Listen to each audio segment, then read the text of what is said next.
most of the time the topic of non-duality is talked about in this context of being a really high level spiritual perception, and that is true, but if you're using entheogens in your spiritual practice, then it is very, very likely that you can 100% experience this for yourself. So with knowing that, let us look at a conceptual understanding of what non-duality is and what the no-self is.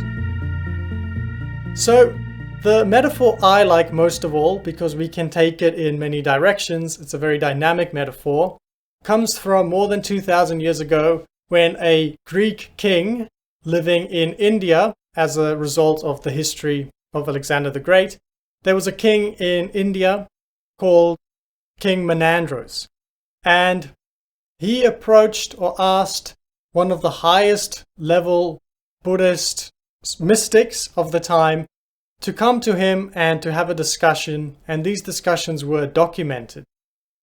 Today we're going to be talking about non-duality, and this metaphor of the chariot came up during those discussions.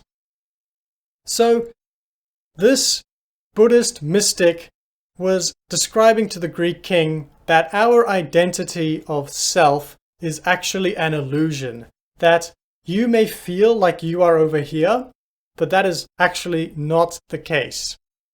And instead, we are very much like a chariot. We are a conglomeration of many pieces.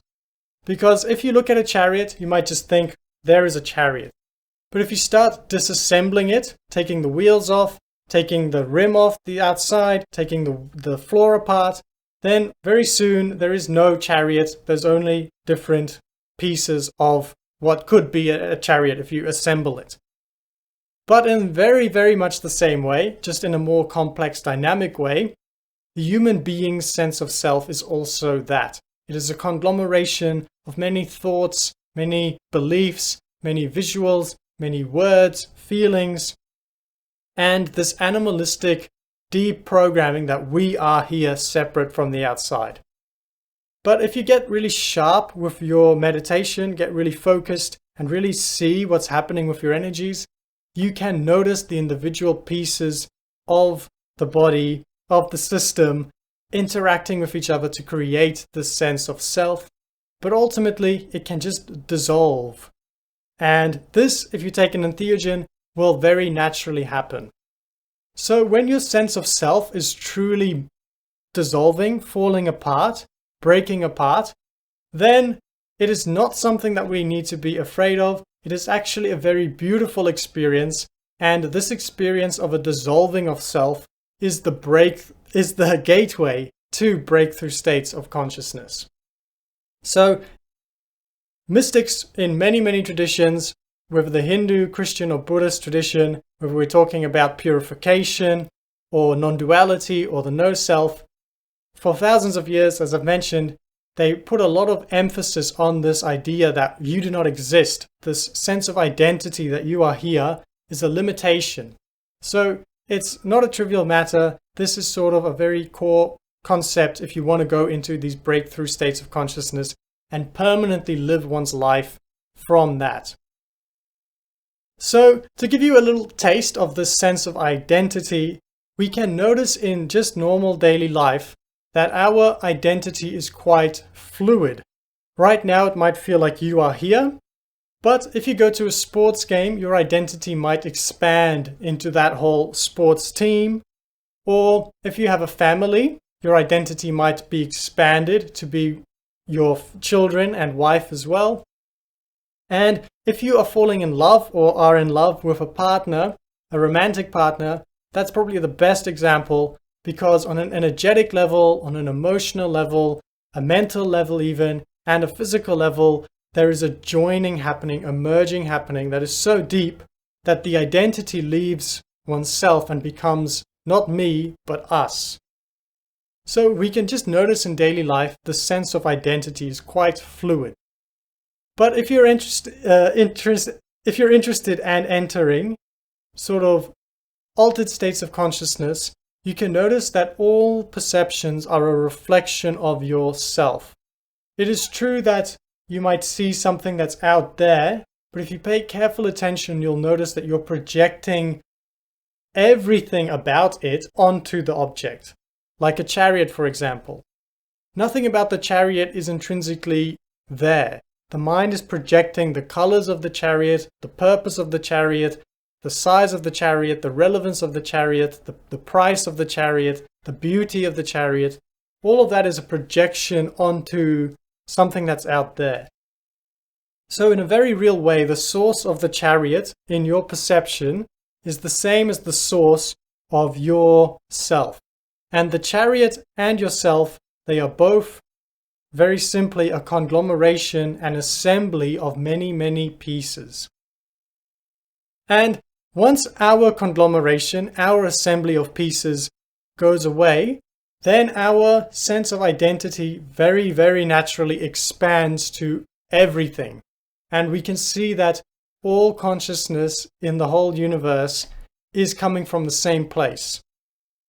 It's a sort of unified view of the world, a universal perception that all of life is connected through consciousness. But before that happens, we are in a different position.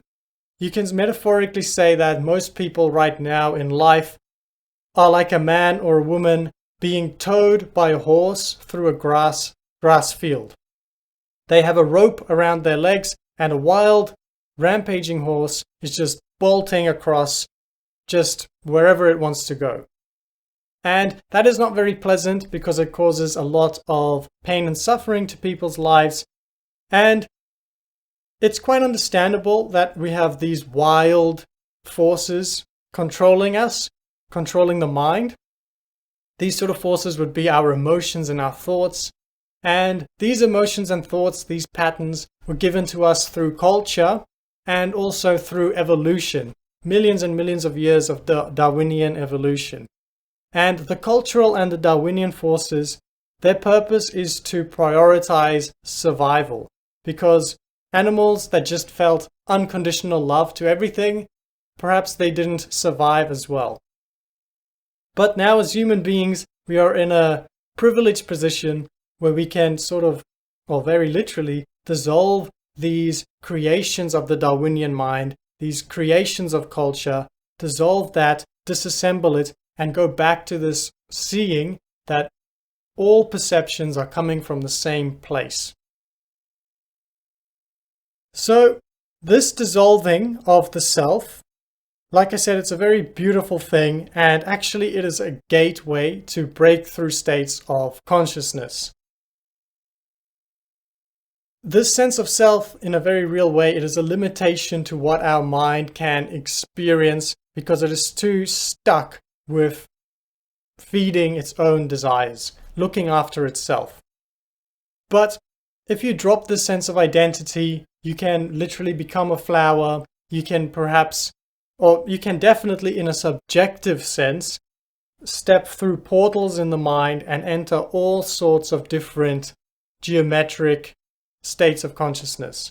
And that is all interesting. It definitely changes the way that you might perceive the world. But on a deeper level, as I've just touched on, your sense of self, identity becomes so wide, so encompassing that you become a force of good in the world. You naturally want to do good for all conscious beings because you realize on a very perceptual level that you are all conscious beings. There is no true separation between you and the outside world. And this is something that you feel from the heart at an energy level, and the body, the physical body, can perceive it through smell. It is literally an objective truth. Subjectively, it becomes an objective truth that all of reality is one, and all feelings that there's a separation between reality is actually a creation by the mind. But all of this, I want to really emphasize, is not a bad illusion. It is an illusion created by the mind, but it is a useful illusion because it helps us function in the world.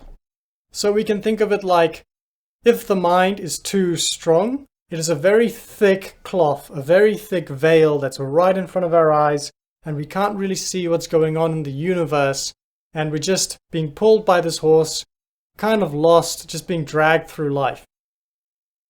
But if we can get a bit of consciousness going, we can sort of peer through the veil. We can see through the veil. Maybe the veil can become more thin. So we can still see the veil, we can still interact with it, it can still be useful to engage with the world, but we can see enough of reality to take off these ropes that are tied around our feet and dragging us across the field. And once we've taken off the ropes, we are now free. We can walk where we want to walk, and we can then create for ourselves a new identity from the ground up. So we can construct for us our perfect chariot and then attach that to the horse. And what's beautiful about a chariot is you can have reins to control the horse. No longer do you have to be pulled through a grassy field by an uncontrollable horse. You now have the reins and you can control where things go. And you might say, well, who is controlling the reins? In a very simple sense, it is consciousness. At this point, consciousness, at the same time, it can see how all of reality is unified.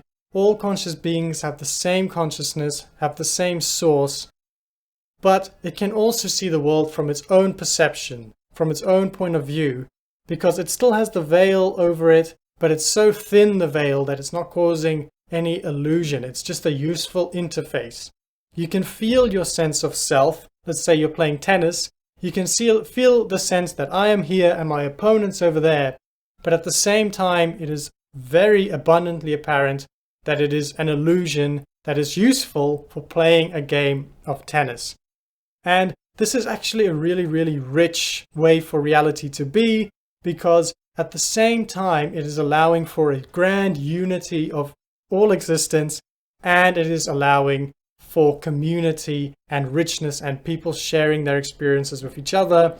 People can have the same realizations, but approach it from an infinite number of different angles. So this is a really rich, beautiful way for reality to be. Now, sort of just to end, let's touch on the concept of Shiva consciousness, because that in a very real way is who you are. Maybe if you take an entheogen or even in sober meditation, you can notice that that's who you really are. You are the eye of God, noticing what is going on. You're perceiving all perceptions, perceiving flow of energy.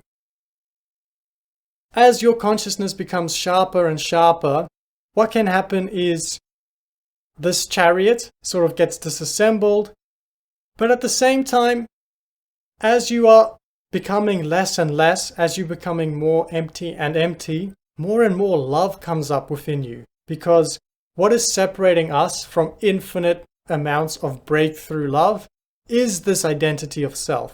So once we start to drop this identity of self, consciousness starts to experience infinite or vast oceans of love. And once we start to experience these oceans of love, then it's very interesting, because depictions of Shiva, depictions of a form of consciousness that people have created in art, depictions of Shiva show that he has snakes around him, around his arms and his neck. And this is because the snakes want to be there. When consciousness is experiencing pure nirvana, pure bliss, pure love, energy naturally wants to be draped around the consciousness. And at that sort of point, you can Google this, maybe search term, a new state of reality comes up, which you can perhaps call a naga. This sort of energy is like consciousness sitting on a chariot with the reins. It is controlling what is happening because the horse, the energy, is fully in love with consciousness. It fully wants to experience this love of consciousness, and consciousness is fully loving the energy. It's this beautiful, perfect harmony where both are being unified through love, very deeply delighting in the other, and there is this merging that happens into this grand thing.